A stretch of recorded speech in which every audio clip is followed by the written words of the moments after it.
বেশ কিছুদিন ধরে আমার দোকানের মতো ডিম পুরি খাওয়ার খুব ইচ্ছে জাগলো, তো ভাবলাম যেহেতু বানাবো সেহেতু তোমাদের সাথে একটু শেয়ার করি। আমার ডিম পুরিগুলো একদম পারফেক্টলি দোকানের মতো হয়নি, বাট খেতে কিন্তু খুবই টেস্টি হয়েছে। ডিম পুরি বানানোর জন্য আমি এখানে নিয়ে নিয়েছি পেঁয়াজ, ডিম এবং টমেটো আর কাঁচামরিচ। এগুলোকে আমি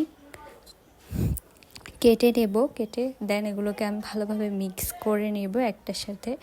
এটার সাথে আমি কিছু লবণও অ্যাড করব, তোমরা চাইলে এখানে এক্সট্রা মশলাটাও ইউজ করতে পারো। আমি খুব ইজিলি তোমাদেরকে এটা দেখাচ্ছি যে ঘরেও খুব সহজে এটা বানানো যায়। আমি এগুলো সব জিনিসকে আমি একসাথে মিক্স করে নিচ্ছি।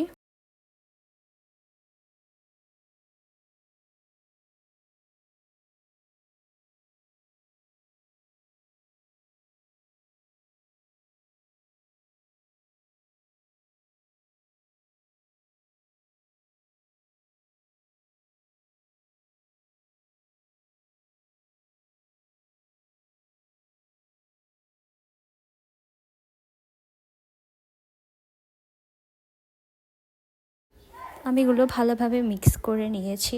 এরপর আমি নিয়ে নিব কিছু ময়দা।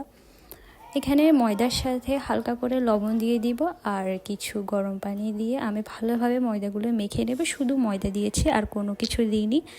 তোমরা এভাবে ময়দাটা মেখে নিতে পারো, সাথে আর কোনো কিছু দেওয়ার প্রয়োজন নেই। জাস্ট একটু গরম পানি দিয়ে ভালোভাবে ময়দাটা মেখে নিবে। এরপর আমরা গোল করে রুটি বানিয়ে নেব।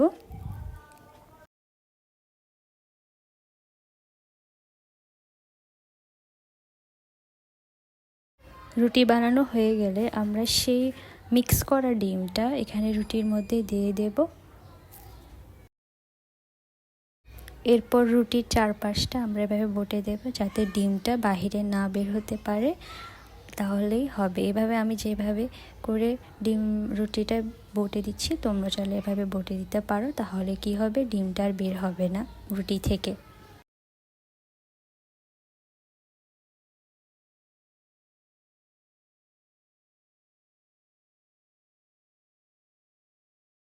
এভাবে আমি আরও কয়েকটা বানিয়ে নেব।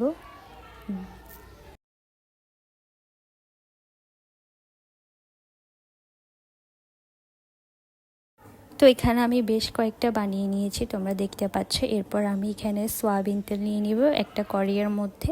যখন সয়াবিন তেলটা গরম হয়ে যাবে তখন আমরা ডিম পুরিগুলো দিয়ে দেব।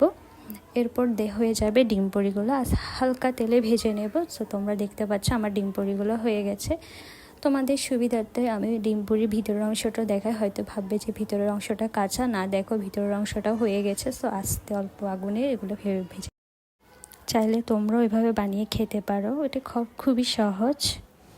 Thanks for watching this video. আল্লাহ হাফেজ।